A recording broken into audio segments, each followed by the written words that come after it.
de Percepciones y Realidades. Yo soy Desiderio Morales. Como todas las semanas a estas horas de 7 a 8 de la noche en su canal de internet astele.tv convocamos expertos de diferentes disciplinas relacionados con este tema tan interesante y apasionante que es de las pequeñas y medianas empresas. Esta noche tenemos el gusto de tener con nosotros al maestro Celso Garrido Noguera. Maestro, muchas gracias por estar con nosotros. Gracias a ustedes por invitarme, muy amables.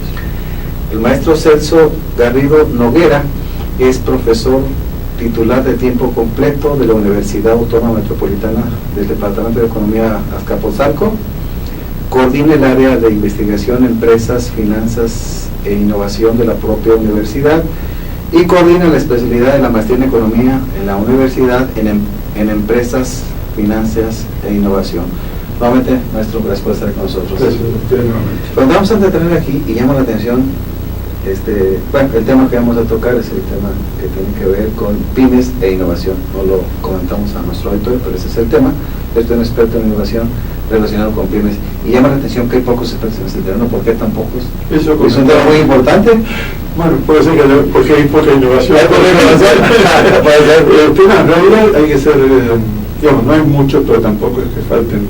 Decir, lo que pasa es que probablemente, dada la que recién ahora se está convirtiendo esto en un tema de interés general, hay poca visibilidad para mucho trabajo que se ha desarrollado. Pero sí, efectivamente, por distintas razones se ha convertido en un tema de interés académico también de manera relativamente reciente. Es probable que con los nuevos impulsos que se está intentando dar, la promoción de la innovación, en fin, de todo el aspecto de política pública, esto entusiasme como para que los economistas en particular se interesen más por este tema. Porque, maestro, si hiciéramos un foco grupo de investigación, si convocáramos a gente, vamos a decir, un prototipo del país, y le preguntáramos, no sé si usted comparte esa reflexión, ¿hay relación entre pymes e innovación? Muchos dirían que no. Bueno, y estaría en lo cierto, en realidad. ¿Correcto? Sí. Bueno, hay dos temas que tal vez valdría la pena mencionar. Primero, hay un problema de que en realidad se sabe poco sobre el tema de la innovación. Se habla mucho y se sabe poco, digamos, ¿no? En realidad se ha convertido en una especie de muletilla general de que tenemos que ser competitivos y que para ser competitivos necesitamos hacer innovación, ¿sí? Como un cliché. Pero cuando uno empieza a ver qué se entiende o qué se comprende y qué implica además hacer innovación para las empresas, encuentra que en realidad el conocimiento es menor, digamos. Y en el caso de las pymes en particular, desafortunadamente sí hay un atraso muy grande, digamos, ¿no? Es decir, todas las encuestas y los estudios y demás muestran que la pyme mexicana en general, digamos, ni hablar de las microempresas, por supuesto, tiene muy pocas condiciones y muy pocas posibilidades de desarrollar conductas innovadoras, a diferencia de lo que uno ve en Estados Unidos o en Europa, que el contexto y los propios tamaños, economías de escala y demás, le permiten ser realmente agresivos, audaces, en renovar, en cambiar productos, marcas, etcétera. Supongo que el tema de innovación en pymes parte de un concepto de innovación general. Exacto. Entonces, explícanos aquí para nuestro auditorio qué se entiende por innovación. Correcto. Pero una pregunta tan básica. No, pero pues hay que empezar por el piso para no llegar al techo, sino con buenas bases. Una de las cosas que, bueno, el tema de la innovación es muy concreto, se trata de en economía, ¿no? Estamos hablando de hacer de otra manera, ya sea los productos o los procesos o los modos de gestión de las empresas o la estructura de los mercados. En realidad se trata de una cosa que es muy vieja en la economía, no es nueva, digamos, ¿no? Es decir, en realidad toda la economía de mercado siempre ha estado basada en competencia, enfrentando a otros jugadores en el mercado, en donde una de las formas de competir es salir con un nuevo producto o hacer de otra manera la misma cosa, o ofrecer desarrollar mejor los procesos productivos con modos distintos. Pero esto se ha cambiado sustancialmente en los últimos 30, 40 años a nivel mundial por una transformación mucho más importante que ha habido, que es que de una economía que estaba fundamentalmente basada en las tecnologías duras, digamos así, de la siderurgia, la petroquímica, etcétera, aunque todo esto sigue siendo importante, se ha evolucionado hacia una economía que está fundamentalmente basada en el conocimiento, ¿sí? El conocimiento se ha convertido en el gran factor de diferenciación para la competitividad, y este conocimiento es la base de esta innovación, pero hay una diferencia actual, digamos, ¿no? Y esto hace que entonces lo que es importante en la economía actual es el saber, ¿sí? Porque desde este saber donde se derivan las posibilidades de hacer las cosas de otra manera científicamente hablando, por ejemplo, nanotecnología, biotecnología, ciencia de nuevos materiales, etcétera, o también en los management, en los modelos de gestión, nuevos modelos de negocio. Y el saber hacer es una de las cuestiones que determina la base de la innovación contemporánea. Podemos hablar de una revolución. Definitivamente. El conocimiento. Sí, es una gran revolución que esto se traduce, si uno lo pone en un cuadro más general todavía, en un gran cambio de época para la sociedad a nivel mundial, digamos, ¿no? Hemos pasado a una sociedad que se caracteriza en muchas literaturas como la sociedad del conocimiento, ¿sí? Primero se hablaba de la sociedad de la información, porque la llegada del Internet y el uso masivo, el acceso masivo a la información de una manera increíblemente acelerada, introdujo la información como una variable relevante para la vida social en general, para todos nosotros. No es lo mismo sociedad de información que sociedad de conocimiento. No, lo que pasa es que el conocimiento es información decodificada, digamos, ¿no? Entonces lo que se hace, la diferencia es que cuando uno conoce tiene información, pero la ha procesado y ha sacado conclusiones de esa información. Entonces lo novedoso del asunto es que ahora estamos en esta fase de sociedad del conocimiento, donde toda la vida social está atravesada por distintas maneras de conocer, ¿no? La revolución de Internet sin duda que es la cosa más extraordinaria, porque hoy en día los fenómenos que uno observa es el acceso a una masa increíble de conocimientos y de información prácticamente a cero costo, con lo cual hay un fenómeno de democratización de la posibilidad de acceder al conocimiento, y esto también atraviesa el mundo de las empresas. Digo. No es el tema, maestro, pero no resisto preguntárselo, porque es una inquietud que creo que vale la pena plantear. Esta revolución del conocimiento con esas tecnologías le parece más significativa y más profunda que, digamos, la que se vivió cuando el auto. Bueno, estamos hablando, o sea, algunos autores hablan de que hay grandes paradigmas, digamos, es decir, modelos de organización social productiva que marcan épocas, ¿no? Entonces el automóvil fue una gran época. ¿Pero esto es más profundo? Esta es la impresión de que sí, porque cada transformación, revolución, desde su tiempo, cada cual es propio de su tiempo. Estamos hablando de un fenómeno que ha contribuido a una transformación que yo creo que no se aprecia siempre bien, que es la posibilidad de construir la globalización, digamos, ¿no? Si por primera vez hay una conexión entre todos los países y todas las empresas y los consumidores a una velocidad verdaderamente inusitada, prácticamente instantánea. Se convirtió en una aldea. Entonces estamos en la vieja del paradigma de la aldea global, digamos, ¿no? Lo mencionó McLuhan hace muchos años. McLuhan y Toffler eran los que hablaban del tema de la aldea global, digamos. Entonces esto ha hecho que y además hay otra cosa muy importante que caracteriza a esta revolución tecnológica, es la velocidad, ¿sí? La velocidad del cambio, ¿no? Cuando se hacían los viejos autos Forte pasó mucho tiempo hasta que se pasó a otros modelos y que fueron cambiando las plataformas productivas y demás. Ahora tenemos transformaciones a una velocidad increíble y además condiciones de surgimiento de empresas que eran inimaginables hace 10, 15 años. Twitter, por ejemplo, ¿no? Un señor que se le ocurre una idea que 14 líneas y en 4 o 5 años tiene 50.000 millones de dólares. Una cosa, y es un chavo de 20 y pico de años, digamos, ¿no? Skype o cualquiera de estas cosas que generan una lógica económica totalmente distinta de lo que hemos conocido hasta ahora. Estos son desafíos, pero también son oportunidades, naturalmente, ¿no? Y así hay grandes posibilidades de hacer cosas, sobre todo para los jóvenes, ¿no? Donde los que estén habilitados para poder vivir en estas condiciones tienen ventanas de oportunidad extraordinarias. Ahora otro punto que llama la atención también, maestro, y es el siguiente, vivimos inmersos en una revolución. De hecho, hay personajes iconográficos, íconos como Steve Jobs y demás, y toda una generación, ¿verdad? No nada más ellos, pero el punto es, en el caso concreto de México, sí, ciertamente, estamos en ese proceso de innovación, pero el nivel de vida de la gente no cambia mucho. Bueno, eso es uno de los graves problemas que yo creo que tiene México y bueno, América Latina en buena medida en general, digamos, ¿no? Hay una especie de mundo a dos velocidades, ¿no? Tenemos por un lado un mundo de México en particular, ¿no? Tenemos un mundo, una parte de México que se ha modernizado, que está muy inserto en la economía global, muy competitiva, fundamentalmente los que están relacionados a lo que llaman las cadenas globales de valor, ¿no? Es decir, las grandes cadenas industriales mundiales que operan con lógica transnacional. Entonces, bueno, tenemos automotrices, textiles, química, software, etcétera. Ahí todas las cosas han ido avanzando razonablemente bien. Pero ha quedado otro México que está desconectado de eso y que es mayoritario, desafortunadamente, y con varias gradaciones, digamos, ¿no? Por un lado las pymes o pequeños empresarios, etcétera, y después los que ni siquiera están en el mundo productivo, sino todo el sector excluido que economía terciaria, los desafortunados casos de los ninis, todas estas cosas que tanto se ha hablado sin que se haya hecho mucho por resolverlo. Bueno, como país, está claro, y usted lo ha descrito muy bien, una de las nuevas formas de productividad de conocimiento, la más importante, se relaciona con innovación, pero ¿cómo se desempeña México en general en ese terreno comparado con otros países? En general. Sí, en general mal.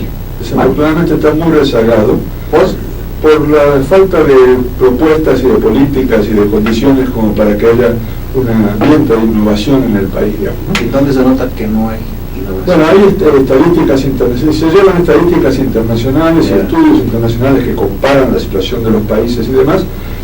La más relevante, la más citada, digamos, no es la única, es la del Foro Mundial, que se hace en Davos todos los años, se hace una estadística, y desafortunadamente México califica bastante atrasado, aunque ha tenido una mejoría relativa en el último año, pero califica muy rezagado en los indicadores básicos de innovación. ¿Qué son cuáles? Bueno, tiene que ver por un lado con la educación, tenemos un rezago muy marcado en la educación, condiciones de apertura de negocios, apoyos financieros para el desarrollo de las actividades productivas y de comercio en general, es un conjunto de indicadores. Esto también lo ha dicho la Organización del Comercio y el Desarrollo Económico, la OECD, ¿sí? Se lo ha dicho en México ya hace unos años, 2008, 2009. Que la preside un mexicano. Que la preside, por cierto, José Ángel Gurría, digamos, que se ha mantenido bastante crítico con México. Sí, la atención, que se pusiera más el consentidor, pero está en su postura. No, sí, creo que sí que está haciendo lo que debe hacer, porque le decía yo que en 2008 se hizo una publicación sobre la innovación en México, y la conclusión que se decía en México es que está fatal, ¿no? Que ustedes tienen que ponerse a trabajar porque están muy rezagados en temas de innovación. Se hicieron señalamiento de varios factores que esto hacían que esto pasara. Bueno, de alguna manera el gobierno de Calderón tomó en cuenta estos indicadores y parecería ser que el gobierno de Peña Nieto, de otra manera, ya que los cambios de gobierno implican cambiar el chaleco para que se vea distinto el muñequito, digamos, ¿no? Están haciendo adecuaciones y propuestas que esperemos que resulten. Desafortunadamente, la verdad es que se ha gastado mucho dinero. Desde los 2000 ha habido un cambio importante en México en esta dirección. Si se convirtió el tema de las pymes y la innovación en un tema cada vez más comentado y a veces considerado en la política pública. Por supuesto, maestro, podemos decir que tampoco es el tema, pero no podemos dejar de tocarlo.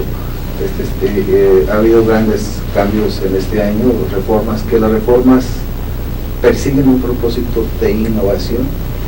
Bueno, la verdad, decía yo recién antes, fuera de cámara, que yo no tengo una idea todavía formada de qué va a resultar de este cóctel, digamos, ¿sí?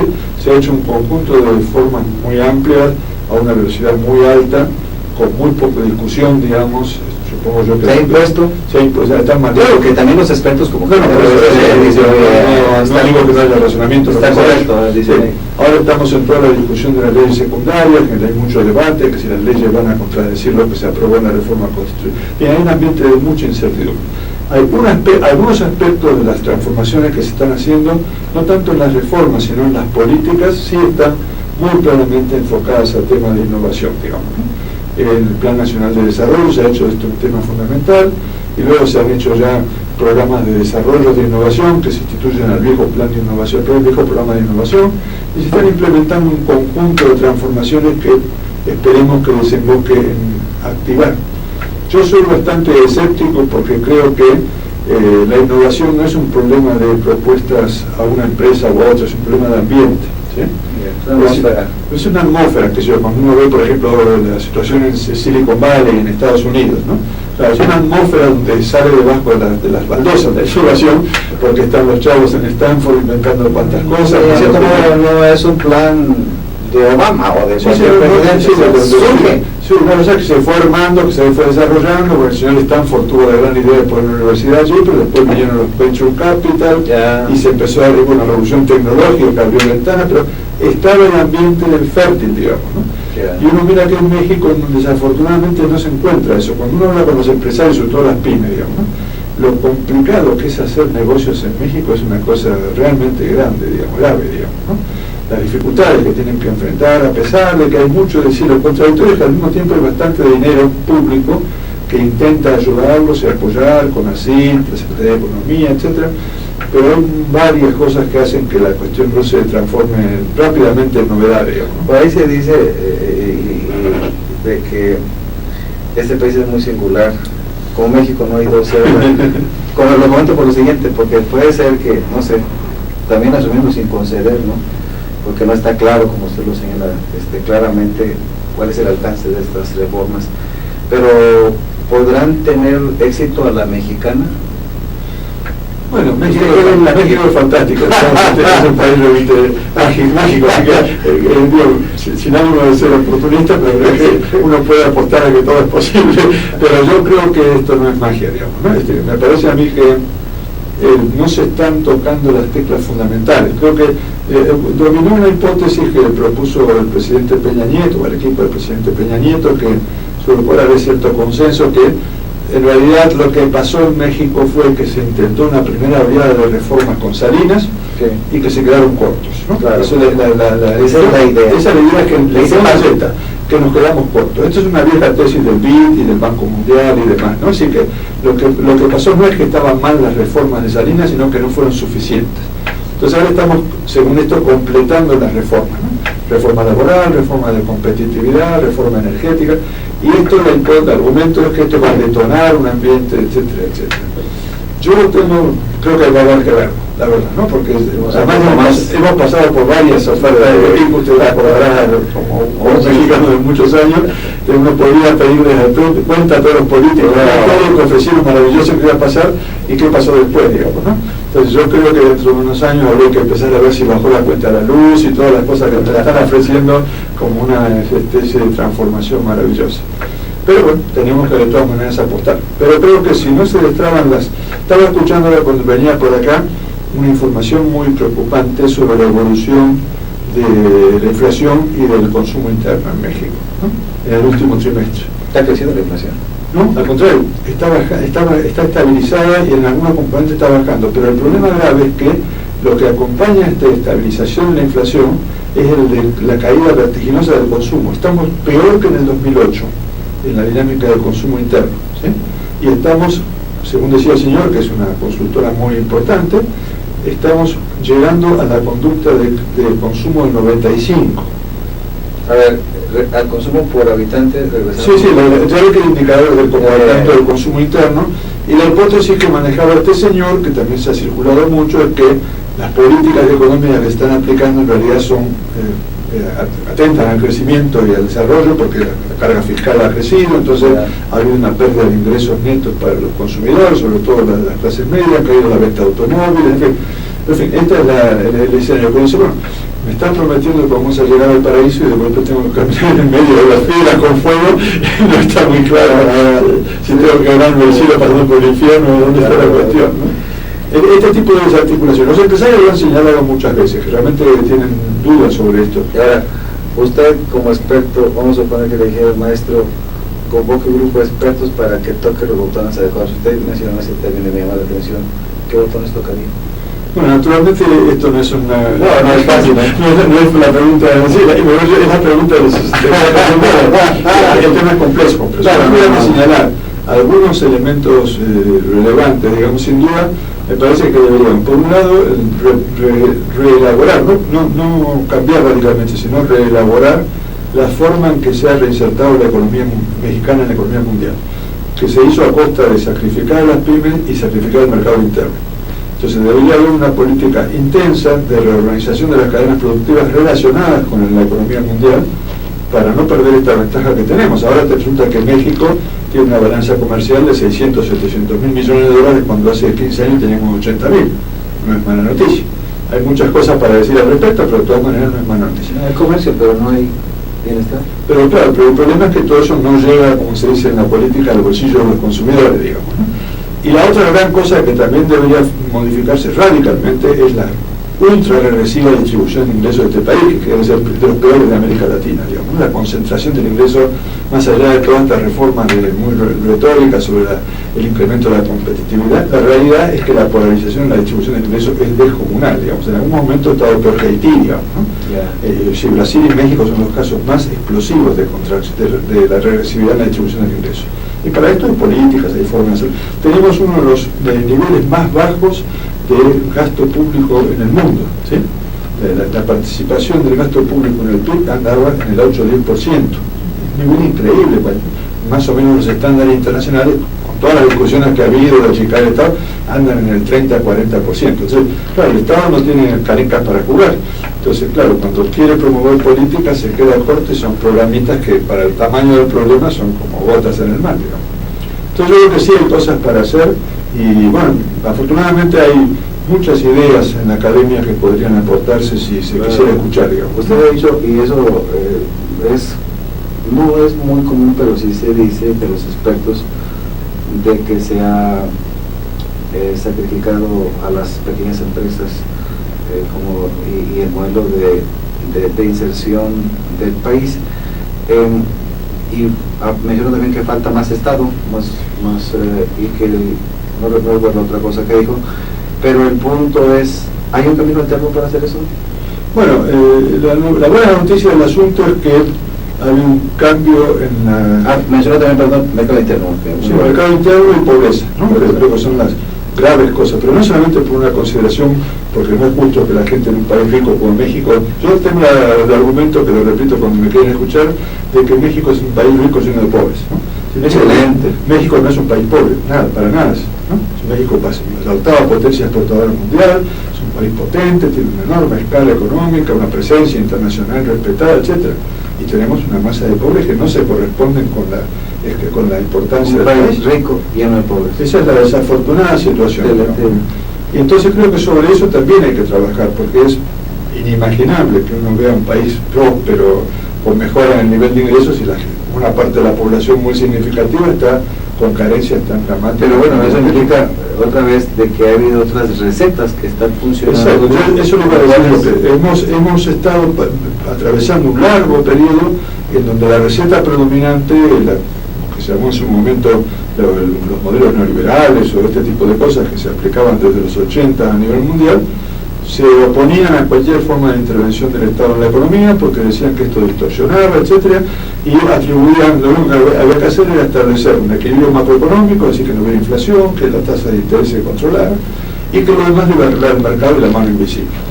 La realidad es que la crisis del 2008 a nivel mundial, no solamente en México, mostró que ese modelo no funciona, que nos llevó a una hecatombe extraordinaria. La crisis del 2008 fue gravísima, no fue más grave porque tuvieron un buen tino de poner en práctica algunas políticas de los bancos. La mayor crisis desde la Gran Depresión. Sí, y puede convertirse en eso. Y puede convertirse en una mucho peor si no hubiera habido la capacidad de respuesta y la inteligencia, me parece muy valorable, se va a valorar con el tiempo, digamos, de evitar, porque estuvimos al borde de un colapso de gran proporción, mucho mayor que la crisis del 30.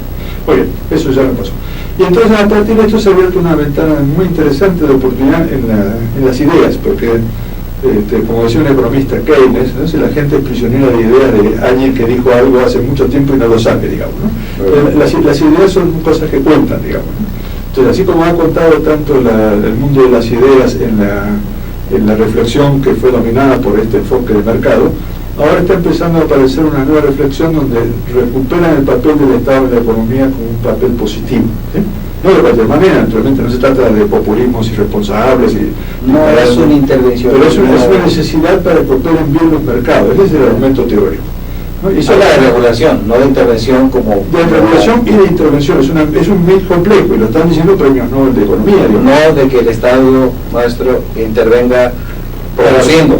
No necesariamente, no, pero lo que quiere decir es que el funcionamiento de los mercados por sí solo no asegura eficiencia y eficacia económica. Así que la famosa mano invisible que tanto se ha argumentado puede llevar, y llegó de hecho, eso es lo que estamos viendo en la economía mundial y también en México, llevó de hecho a un gran colapso económico. Entonces hay que decir que hay algo que no funcionó allí, y una de las cosas que esta literatura está destacando es que la retracción del Estado ha hecho que se posibiliten conductas irregulares, equivocadas, malas asignaciones, concentración del ingreso, la riqueza, etcétera, y que todo eso puede corregirse, ¿sí? Y que se puede corregir repensando este papel del Estado en la economía, digamos, bajo las nuevas condiciones. Naturalmente no se trata, como usted dice, de meterse a que el Estado ahora sea de... Sí, porque tenemos experiencias No, a nivel provincial es fatal. Hemos visto el despilfarro, el saqueo, hemos asistido a cosas verdaderamente. Recuerdo solamente ahorita, así rápidamente, el auge petrolero de los 70s con López Portillo, donde la cuenta de dinero que se recibió por petróleo más deuda y todo, y como quiera entramos en crisis. No, pero déjenme decirle que es interesante también mencionar que también pasó con Calderón, eso. Sí, claro. Porque bajo el discurso del mercado y demás, estuve hace unos meses atrás en un seminario internacional muy interesante, porque un señor, que de hecho un economista, hizo un estudio a propósito de este auge que tuvo América Latina por el precio de las materias primas, ¿no?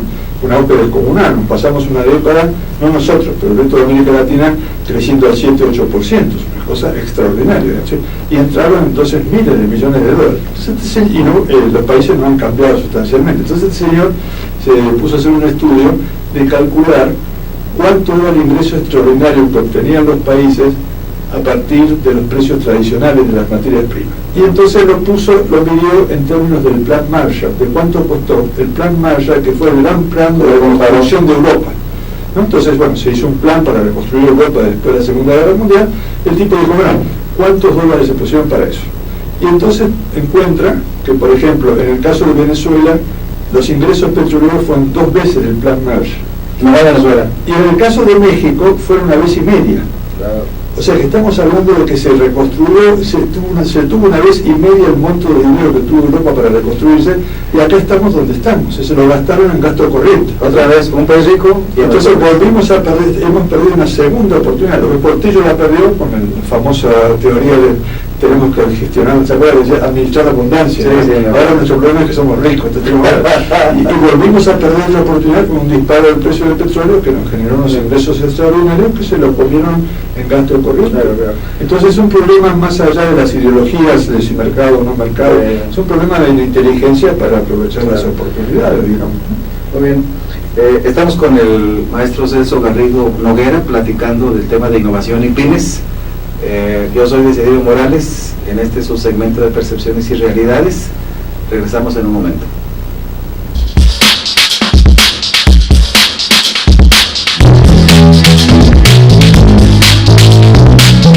Robles, corredores públicos y peritos traductores. Trabajamos para darle seguridad, confianza y un servicio profesional en sus asuntos relacionados a la pública, evaluación, arbitraje comercial, asesoría jurídica y traducciones.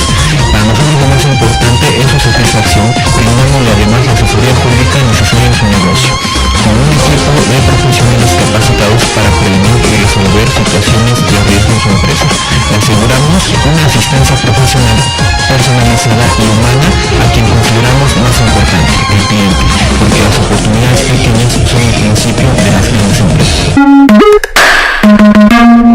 Durante 7 décadas, Beiman ha desarrollado una amplia gama de colorantes, saborizantes y productos semipreparados que satisfacen los requerimientos de la industria de alimentos, así como las necesidades y gustos de los clientes y consumidores a nivel nacional e internacional.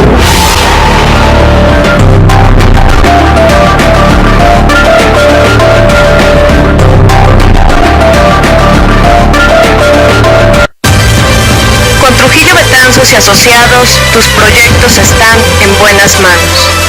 Trujillo Betanzos y Asociados te ofrece servicios de fe pública en materia mercantil, asesoría legal, contable, fiscal y de negocios, litigio civil y mercantil, evaluación y asesoría financiera y área académica.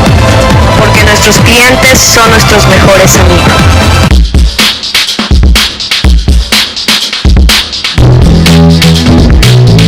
Continuamos con el maestro Celso Garrido Noguera, que nos está platicando el tema innovación y pymes.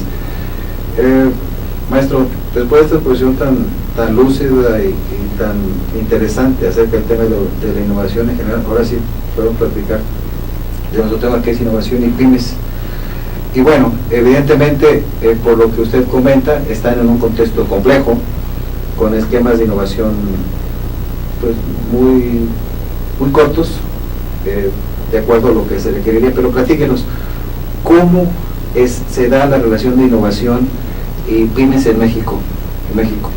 Bueno, ¿cuál es la situación ahí?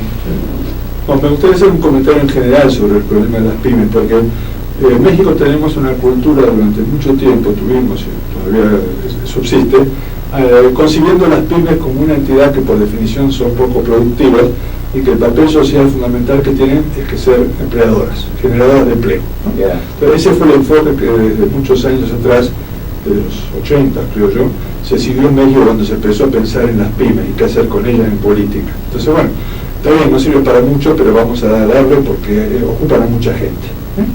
Pero entonces la hipótesis era que en principio no era la gran apuesta era la gran empresa, hay que ayudar a las grandes empresas porque esas son las eficientes. Así se operó Durante muchos años, lo que lo sabrá también, ¿verdad?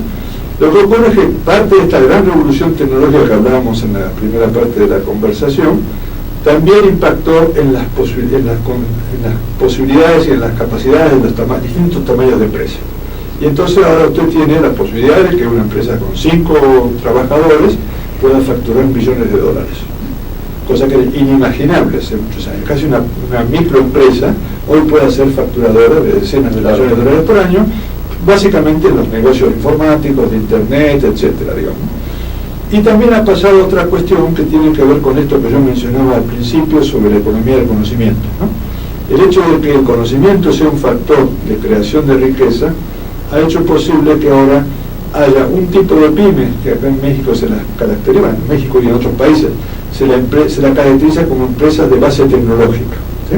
Pymes de base tecnológica. ¿Qué son las pymes de base tecnológica? Son pequeñas empresas o medianas empresas, pero sobre todo pequeñas, que se montan a partir de un empresario que además conoce técnicamente, o es un experto, o es un académico que se ha convertido en empresario, o tiene un grupo de gente capacitada en términos de conocimiento, que hacen que todo el proceso esté arrancado, no desde el punto de vista de empezar a fabricar algo y a ver si lo vendo. ¿Cómo se llama ese? El modelo se llama empresas de base tecnológica. Y entiendo que la administración actual lo ha tratado de fomentar. Sí, eso se lo viene tratando de promover con ACID hace ya unos años, digamos. Ya. Y entonces esto... La Secretaría de Economía lo ha impulsado. La Secretaría de Economía también lo ha impulsado, sí, es parte de la gran visión. Más que con Calderón.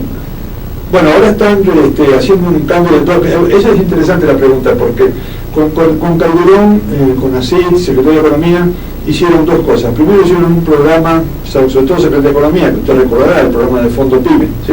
En donde imaginaron una estrategia de promover el emprendimiento, arrancando desde el autoempleo hasta terminando en las pymes desarrolladas para poder ser parte proveedora de grandes empresas, ¿no? O sea, la gran idea del Fondo PYME era eso, ¿no?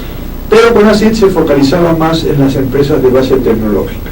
El gobierno ahora en lo que está haciendo lo que se llama el Comité Intersectorial de Innovación, que es CONACYT, CEP y Secretaría de Economía, que son los responsables de la política de innovación en el país ahora, lo que están haciendo ahora es repensar el tema. Y entonces están diciendo, mira, no se trata solo de que apoyes a las empresas de base tecnológica, sino que tienes que ayudar a crear nuevas empresas, ¿sí? Entonces ahora están... ¿De base tecnológica? De base tecnológica o de distinto tipo. Ya. Pero obviamente están priorizando las de base tecnológica. Entonces esto está abriendo una ventana de oportunidad para que jóvenes que tienen iniciativas y demás puedan encontrar opciones. Todavía no está muy claro qué paquete se va a ofrecer de apoyos reales, digamos, ¿no? Paquete tecnológico, de asistencia técnica, paquete financiero, de acceso a ferias, etcétera, todas las cosas que hacen que un joven proyecto empiece a madurar y a consolidarse. Pero ya entonces estamos ampliando un poco el horizonte. Y la otra cosa que también es importante destacar es que el problema del atraso de las pymes en general en la relación con la innovación no es homogéneo, ¿sí? La situación es distinta y hay una gradación desde las empresas más tradicionales, las tortillerías, o en fin, no quiero decir las tortillerías como si fueran sinónimo de atraso porque ha habido muchas transformaciones también, pero las empresas más tradicionales, digamos, que sencillamente se ponen para fabricar cosas y venderlas a un mercado que más o menos se suponen que van a tener, hasta las empresas que están en fronteras de innovación, con tecnologías de punta, etcétera, toda una gradación. Entonces, esto también plantea un desafío importante, porque no se puede ofrecer la misma política a todas las empresas, ¿no? Y entonces la visión que está prosperando en México, creo, y en general en América Latina, a través del CEPAL, por ejemplo, es que se deben hacer políticas diferenciadas para ayudar a las más atrasadas para que avancen y ayudar a las avanzadas para que sigan avanzando. Por lo menos como concepción está bien, digamos. Todavía yo no veo los programas específicos que concreten, pero ya hay una... En la visión se puede decir que hay una apuesta de la nueva administración a la innovación en ciertos Exacto, segmentos de pymes.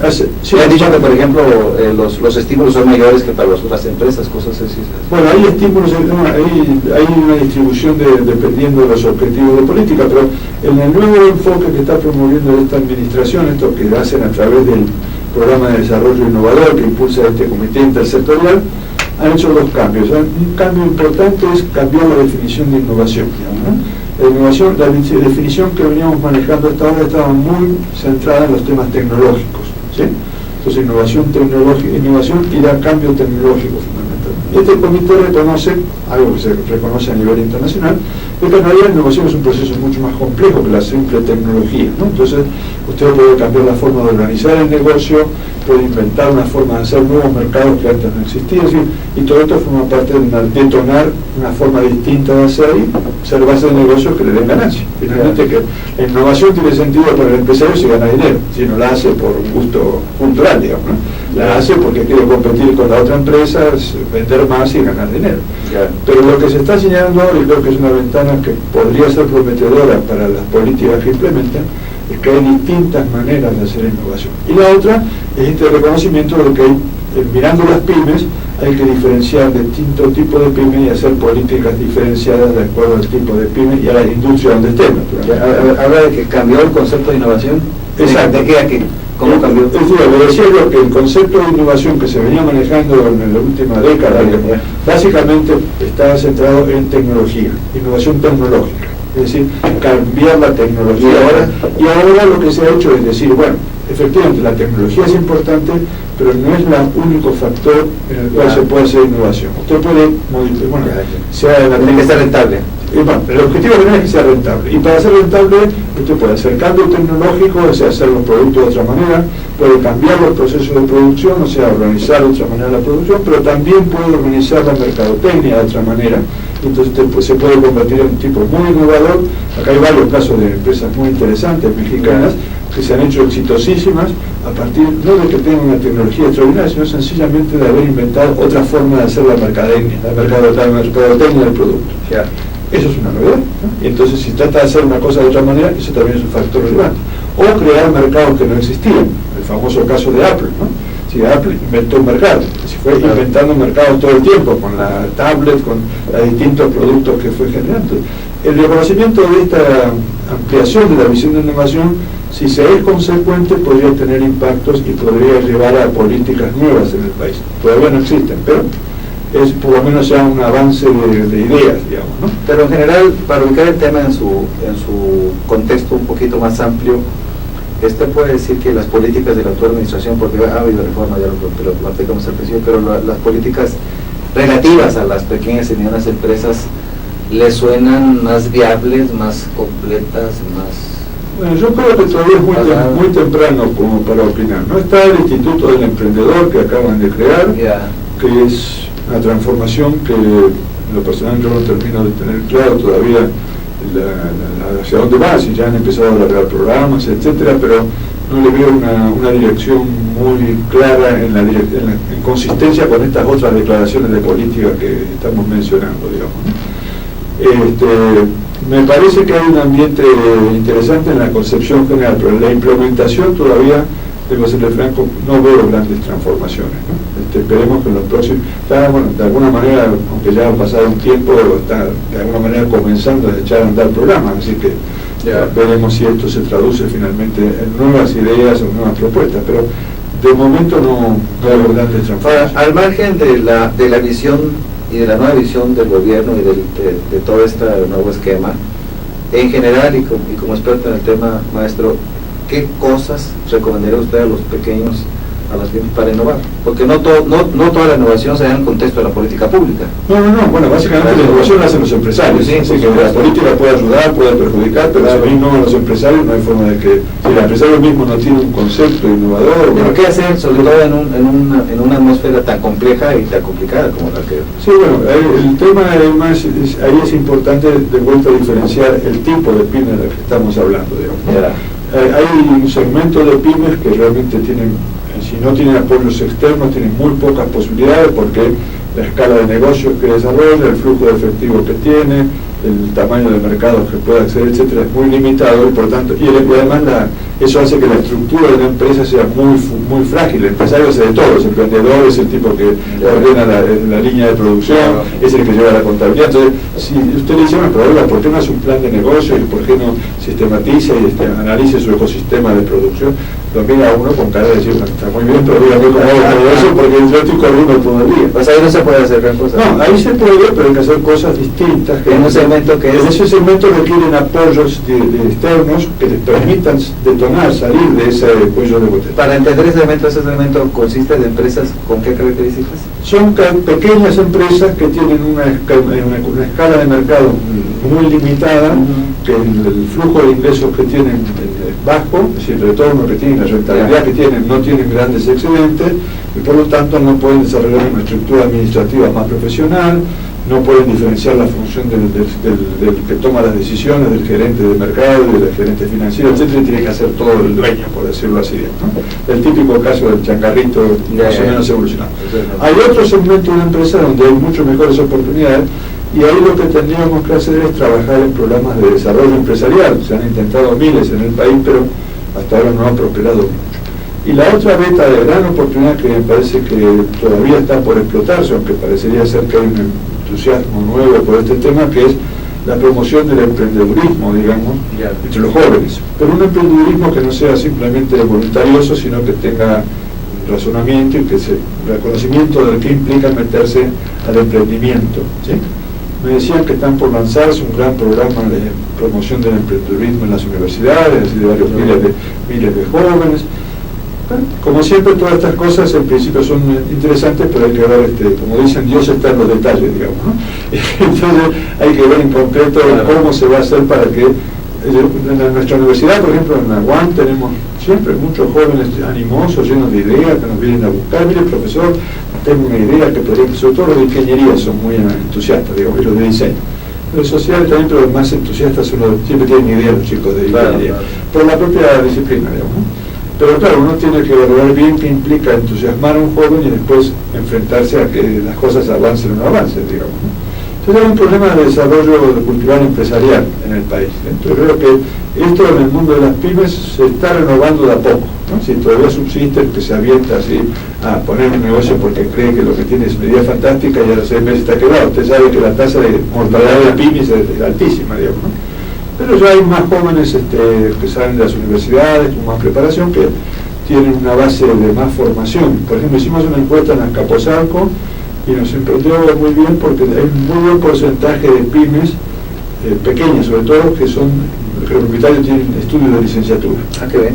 Lo cual habla ya de una habilitación intelectual y demás mayor como para gestiones. Es un capital humano más calificado. Es un capital humano más calificado. Entonces ahí es una ventana de oportunidad.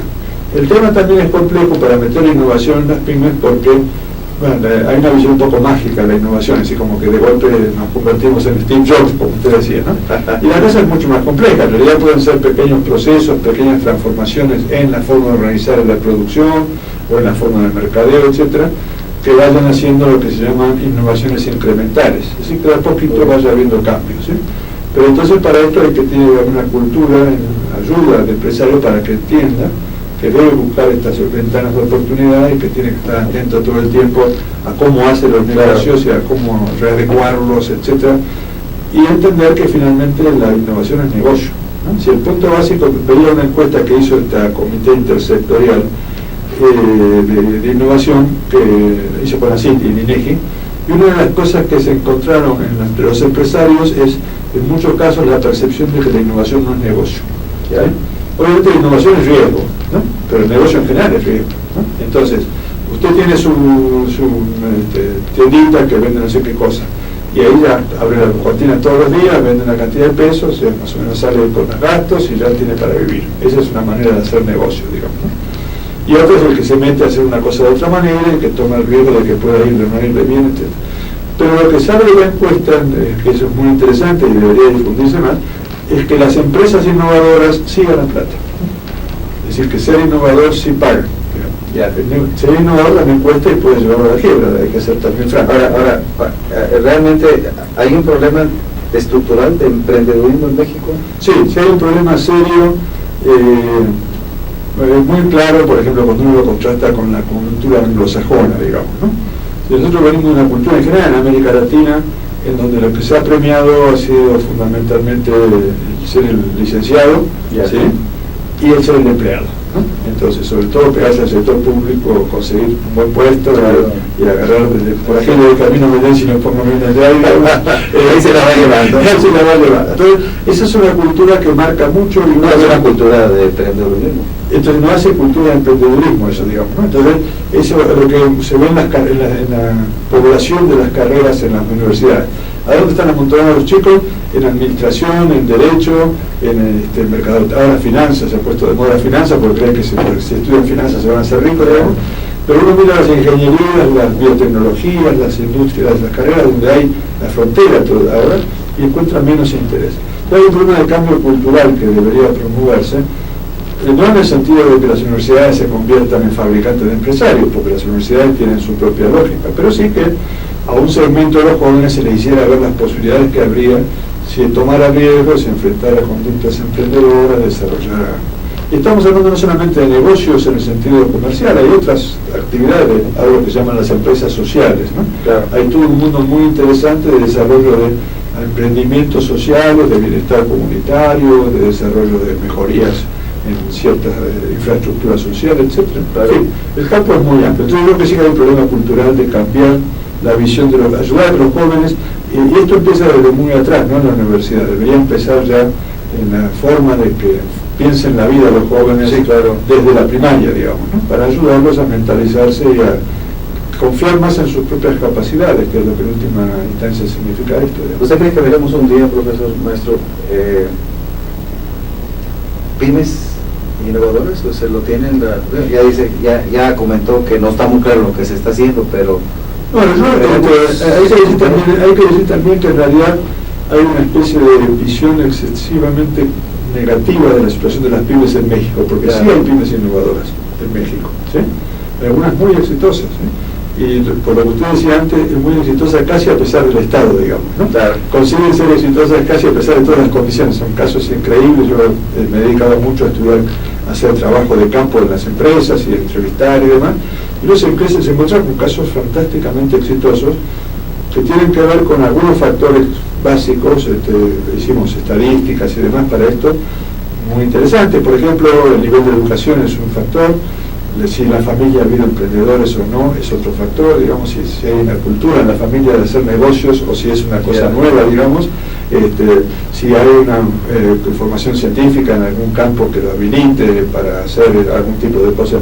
Pero en fin, lo cierto es que en México sí hay empresas innovadoras, son burbujas pequeñas, digamos, pero sí les existe, lo cual quiere decir que si a pesar de todas las condiciones hace innovación, quiere decir que, como se dice para el TRI, sí se puede, digamos, ¿no? Sí se puede. Sí se puede.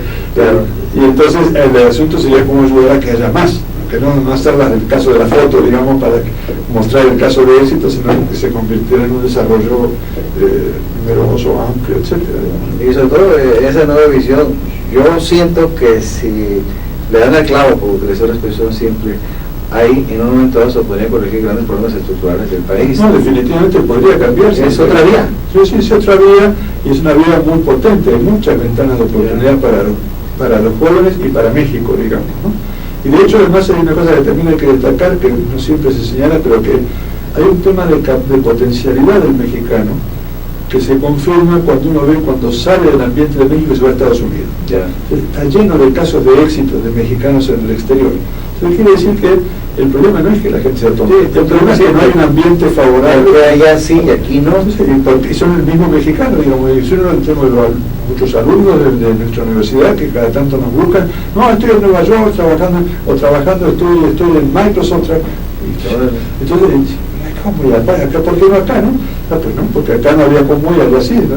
Entonces creo que ese es un elemento que confirma el argumento de que hay un problema de ambiente que estimula poco el desarrollo, que si se cambiaran una cantidad de factores podría ser que los chicos tuvieran posibilidad de mostrar sus capacidades, desarrollarse, etc.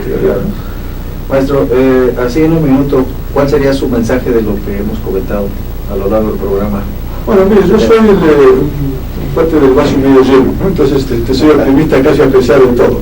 Yo creo que lo que debería, el mensaje principal que yo trato de transmitir a mis alumnos y en mis trabajos es que la situación es compleja, que está muy difícil, pero que sí hay salida y hay posibilidad de cambio si se comprometen con la realidad. Lo que yo creo que falta es decisión de involucrarse en la necesidad del país y en tomar compromisos y en proponer y arriesgarse a equivocarse, digamos, ¿no? Hay mucha prevención. Entonces creo que, sobre todo los jóvenes, digamos, que son el futuro, ¿no? Es decir, nosotros ya estamos de salida, pero los jóvenes son la apuesta y ellos deberían incentivárselo para que se hagan cargo del país, digamos, ¿no? Y que tomen riesgos y que hagan propuestas, que tiene que ver también con esta otra transformación que está en proceso todavía de democratización del país, ¿no? De ciudadanización y de democratización, de que no todo es economía. No, es mucho más complejo que la economía, sería muy equivocado reducirlo. Entonces creo que hay también que incentivar este tema de niveles de educación, niveles de salud, de desarrollo de conducta ciudadana, defensa de los valores, digamos, no legitimar el que se vale de cualquier cosa con tal de hacer dinero, en fin, cantidad de valores que tienen que ver con una cosa de contexto para que luego actúen, pero sobre todo convertirse en ciudadanos, digamos, en ser personajes activos en su comunidad. Creo que esa sería la gran necesidad para México, digamos. Pues, ojalá, maestro, que se encuentre esa vía, esa otra vía, y que el país, a través de estos esquemas de innovación y de esta revitalización de las pymes, pues pueda mejorar el nivel de vida, que es lo que todo el mundo desea. Sí, la gran apuesta y la gran urgencia, además, ¿no? Porque es muy lacerante ver las carencias de muchos mexicanos cuando es un país donde la gente debería poder vivir muy decorosamente, digamos. Pues bien, le agradecemos mucho su presencia, maestro. Hemos estado con el maestro Celso Garrido Noguera, tocando el tema de innovación y pymes. Esperamos tenernos por aquí con nosotros más adelante. Yo soy Desiderio Morales, en ese su segmento de percepciones y realidades. Nos vemos aquí, nos veremos el próximo miércoles a estas horas de 7 a 8 de la noche. Buenas noches.